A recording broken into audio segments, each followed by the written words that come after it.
Good morning students, I am Dr. Priyanka Bhalarav and welcome to my channel Royal Educational Services।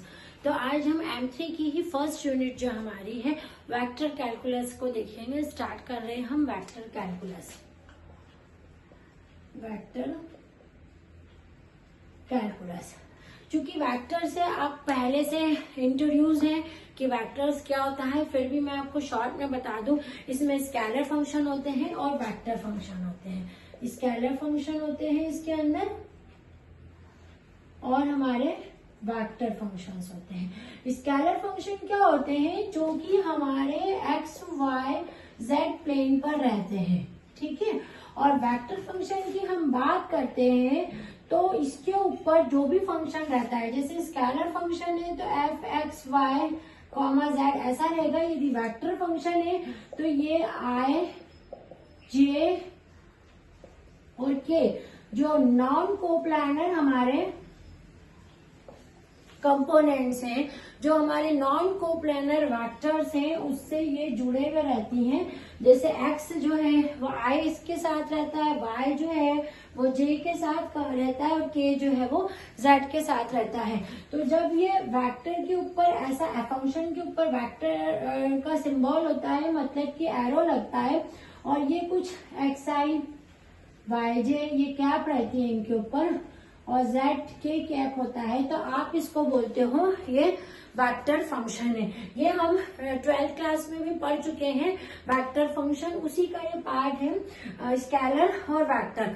अब इसके अंदर क्या होता है, स्केलर फील्ड भी रहती है और वेक्टर फील्ड भी रहती है। अंतर वही है कि स्केलर फील्ड है यानी फंक्शन कैसा f of x y z रहेगा। यदि वेक्टर फील्ड है तो फंक्शन कैसा रहेगा, f के ऊपर एक सिंबल, एक तीर का सिंबल दिखेगा, xi कैप yj कैप और z के कैप, ठीक है। ये स्केलर और वेक्टर फील्ड हो गया। अब हम जो कैलकुलस में आ रहे हैं ना, तो कैलकुलस के अंदर हमारे पास में क्या होता है, वेक्टर डिफरेंशिएशन होता है और वेक्टर इंटीग्रेशन भी होता है। अब जो ये वेक्टर डिफरेंशिएशन है, ये तो नॉर्मल डिफरेंशिएशन है हमारा, जिसको वेक्टर के साथ जोड़ा है। जब हम वेक्टर इंटीग्रेशन पे जाएंगे ना, तब उस समय हमको line integral, surface integral, Green's theorem, Gauss theorem और स्टोक्स थ्योरम को करना पड़ेगा, जो कि इस चैप्टर में सबसे इम्पोर्टेंट है आपका पार्ट। मैं आपको फिर बोल दूं, gradient, divergence, Gauss theorem, green theorem को बहुत अच्छे से करिए इस यूनिट पे, ये यूनिट आपकी कवर हो जाएगी, है ना। अब हम देखते हैं वेक्टर डिफरेंशिएशन को। वेक्टर डिफरेंशिएशन के जो फॉर्मूले हैं आपके, जैसे आपको डी वाई डी टी निकालना है, आपके पास में दो वेक्टर है, ए वेक्टर प्लस बी वेक्टर। तो मैंने क्या कहा, फॉर्म बहुत सिंपल है और उसी तरह से है जैसे कि आप डिफरेंशिएशन के फॉर्मूले लगाते थे। ये इसका first addition of two vector का डिफरेंशिएशन का फॉर्मूला हो गया है। इस तरह से आपको अप्लाई करना है। अब यदि ये इनटू में होता है, डी अपॉन में डी टी मान लो ए वेक्टर डॉट बी वेक्टर होता है, तो घबराना नहीं है। क्या करना है, वही चीज जो आप करते आ रहे हो, एक वेक्टर डिफरेंशिएशन ऑफ दूसरे का प्लस सेकेंड और डिफरेंशिएशन ऑफ फर्स्ट, ठीक है। ये सेकेंड फॉर्म हो गया। अब मान लो ये किसके साथ है, ये मान लो फाई के साथ में देके रखा है। एक्चुअल में ये फॉर्मूले हैं जो मैं आपको लिखवा रही हूँ, है ना।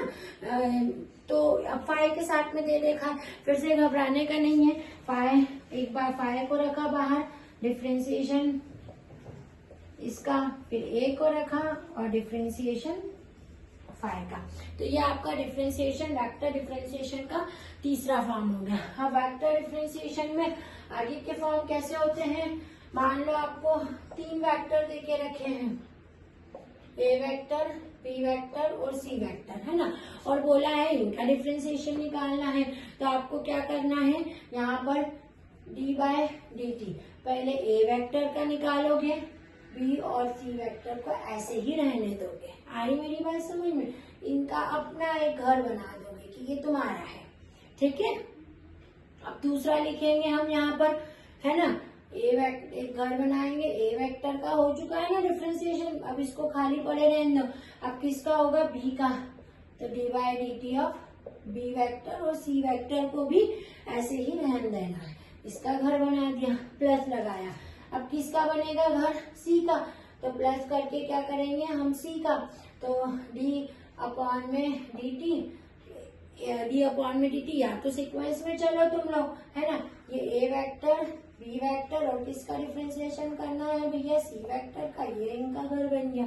तो इस तरह से यदि a b c vector multiplication में है तो उसका जो डिफरेंशिएशन का एक्सपोनेंट है वो इस तरह से ओपन होता है ना। अब इसके अंदर क्रॉस प्रोडक्ट भी होता है कि वेक्टर का क्रॉस प्रोडक्ट जो होते हैं ना, जो अपन ने 12th क्लास में भी पढ़ा है वेक्टर, जैसे ए क्रॉस बी वेक्टर, ये ए क्रॉस बी वेक्टर, तो इसका भी डिफरेंशिएशन के जो फॉर्मूले होते हैं वो सेम ऐसे ही होते हैं, बस जहां पर इनटू दिख रहा है ना वहां पर क्रॉस आ जाता है। इसलिए जब वेक्टर डिफरेंशिएशन करने जाएं तो अगेन डिफरेंशिएशन के सारे फॉर्मूले को रिवाइज कर ले, केवल आपको वेक्टर का डॉट और क्रॉस प्रोडक्ट का ही ध्यान रखना है। बाकी जो बेसिक फॉर्मूले हैं डिफरेंशिएशन के वेक्टर में वो वही चीज है, कोई नई चीज नहीं है।